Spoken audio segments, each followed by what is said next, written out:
Hey, time for your lunch math industry, and we are going to be evaluating some functions. So what we're going to do is we have an equation right over here, and we have some what-if questions. And what we're going to do is that equation up there, we're going to insert all these scenarios into x and see what we get. So for example, if the function of x is represented as 0, then what is going to be our answer that it brings us to?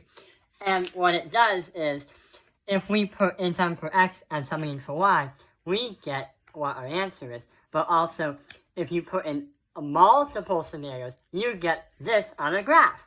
So let's see what happens. 2 times 0 squared. Now we have to subtract by 0 plus 6. 0 squared is going to be 0. And times that by 0 is 0. 0 minus 0 is 0. Plus 6. So our first one is going to be 6. If you plug in 0 into this equation, which I probably recommend you don't, then 6 is going to be your answer. The next one we're going to take a look at is the function that is 2 and negative 3 is going to be our function.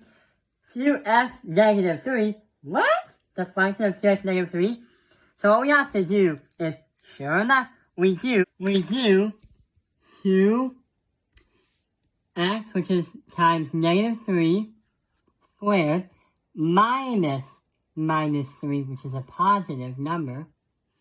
And then we have to add that by 6. But the problem is, we have to multiply everything by 2. Because we have a 2s, the function of negative 3, but you have to multiply that by 2. So what we're going to do is negative 3 squared is going to be positive 9, multiply it by 2. That is going to represent, or be 18 plus 3 plus 6. 18 plus 3 plus 6 is going to be 27. But hang on, we just made a mistake. Oh, 27, yeah, 27. Now we have to multiply that by 2, and that was going to be 54. When I said we made a mistake, that was supposed to be a trick, because algebra can be hard, because you have to juggle all those numbers. So 54 is going to be our answer for that one. But what about the function of 2? So let's see what happens. 2 squared minus that by 2 plus 6. 2 squared is 4 times 2 is 8. So 8 minus 2 plus 6, that is going to be equal to 10. So that is how we can evaluate this equation on the top if we do all these on the bottom. What we're going to do now is try to solve this challenging one. And many people in my algebra class actually got this incorrect. So here's what we're trying to do. When we have the function of x minus 1 into our x, here is what we're supposed to be doing. So if we have 2 of x minus 1 squared, minus that by x minus 1, now we have to add that by 6. If we try to expand it, it's really hard to square it, because if you did, you would get it incorrect. It's not like it's x squared and minus 2. It's not that simple, or it's not as what you think. So what you have to do is say 2 times x minus 1, and then multiply it by x minus 1.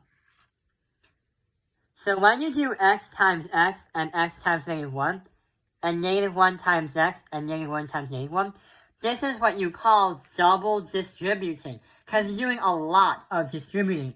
And the way you can multiply both the variable and the number. So x times x is x squared. Then we have negative 1 times x is negative 1x. Then we have a negative 1x again, or do negative 1 times x. Then we have a negative 1 times negative 1, that's going to just be a positive 1. And then when we have to put it in parentheses once again, we multiply everything by 2. So 2x squared minus 2x again. Now we have to add that by 2. Combine like terms to get 2x squared minus 4x plus 2. But the problem is we still have an x minus 1 minus x minus 1 plus 6. We don't need a parentheses because we're not really multiplying by anything. So combine like terms, this plus that, 2x squared minus 5x. Now we have to add that by 7. And that is going to be our answer. The reason why this one is very hard to evaluate is because when you have to multiply these two and resulted of x squared, when you do that into here, you have to expand it so you have 2 of them. Then you have to double distribute it out to get this. That is the hardest part that our Algebra 2 class has gone through. And that's actually the area that most kids actually get incorrect. Or the calculations that are mistaken to get to an incorrect answer. So I hope this video has helped you understand evaluating functions. Thank you for watching Taoping Airlines Math Industry. Like and subscribe.